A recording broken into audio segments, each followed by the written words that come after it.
lang oh, grabe lang. Thank you Lord. Maha-harvest na ito by September lang mga langga. Ayan. Pero yung durian ko talaga mga langga. Mga durian ko mga langga. Ang hindi talaga good, bad. Pang hindi makakain. So kaya sabi ko na lang dito sa mga kapitbahay ko na pwede kayong kukuha doon kung may makakain kayo.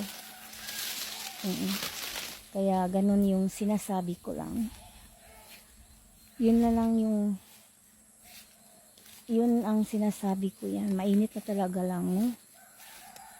So ito yung lansunis ko, maayos naman. So mga langga, that is life langga, no?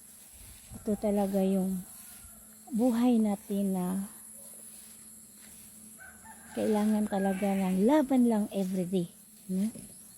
So kung halimbawa mga langga, kung mahirap talaga tayo, magsikap tayo malangga, magsikap tayo hanggang hindi pa tayo naghihiga-higa, hindi pa tayo nagkasakit, kaya pas mga buto natin.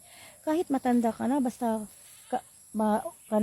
kaya mo pa, hindi ka pa nagkahiga, kasi napaka-healthy mo pa, magsikap ka, and then be kind and friendly ka dapat, no?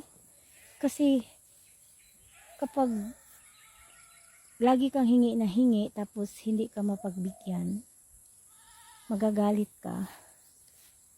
Hindi talaga maganda yung araw mo, yung everyday mo, no? Kasi sana lang kung mayaman yung hinihingian mo, tapos hindi magbibigay, pwede masasaktan ka. Kapag hindi naman mayaman, huwag kang masaktan. Kasi ganyan talaga, babay sa muna kasi madidistract.